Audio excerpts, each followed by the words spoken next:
Everybody knows about your passion and about cars and Ferrari in particular, but maybe nobody knows exactly why and from this is coming from.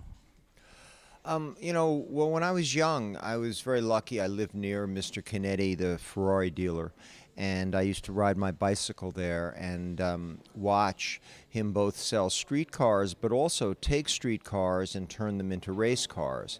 And this was something that I just found fascinating as a young kid, that you could actually take these things apart and drill holes in them to make them lighter and turn them into race cars. And of course, back in the 60s, race cars were a lot closer to street cars. They had to have two seats, they had to have luggage space, and quite honestly, they could be registered and driven on the streets. And the early Le Mans races were really on street courses. It wasn't a billiard smooth race course like Paul Ricard. It was really a street course. And this is where my fascination with racing really began. So now you're a very successful businessman in Wall Street. How a project, an experience like this fit with your daily activity? Well, it's really quite different. I mean, I'm lucky, and in Wall Street we're able to make some money, but I think it's very important to keep your passion and your hobby a bit separate from your work. This venture with P45 Competizione, it's not a business venture. There's no aspect where I'm planning to make more of these cars and sell them, or even in that what we're doing will make this particular car more valuable. I mean, I look at this over a very long period of time. I'm lucky to be able to do it. I enjoy doing it. My kids have the same passion as I do. My wife tolerates it, which is all that you can ask. And I enjoy it, and I hope to pass this on to my kids and their kids and other people who really love sport. This is really about sport and private people doing things that they enjoy doing, and hopefully we'll be successful at it. I think you brought a very important point, that is, this is not in any way connected to business. So what do you think is the relation today between sport, business, and how you think, or do you think that this project will in some way change the sport, the way that motorsport is done? Well, in the past, the connection between racing, motorsports, and business was, the very simple idea: if you win on Sunday, you can sell on Monday. So, people like Ford and Carroll Shelby with the Cobra and the Mustang, they would make cars and race them, and if they did well, they would hope that this would translate into sales. And Mr. Ferrari, of course, did that. I mean, his racing team was funded by his street cars, and the passion that went into his racing went into the street cars, and people who bought the street cars felt they were a part of the race team. But it wasn't a gigantic, huge business venture as racing has become today. I mean, if you look at Formula One racing, it's sponsored by a lot of things that really have nothing to do with selling cars. They sell banking services, they sell technology services. In the case of Marlboro, they sell cigarettes and things like that, and Red Bull sells an energy drink, but it's not directly connected to selling automobiles. And what I'm hoping is that what I'm doing might encourage other people to take a step back when things were a little simpler.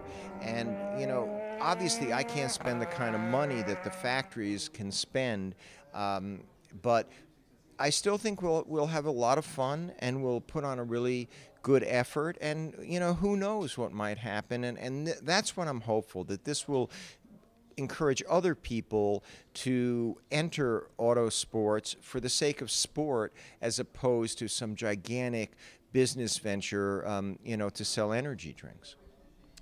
Last question. We did together Ferrari P45 by Pininfarina, and we are now doing this P45 Competizione. What is for you the biggest difference between what we did in 2005, 2006, and what we are doing today?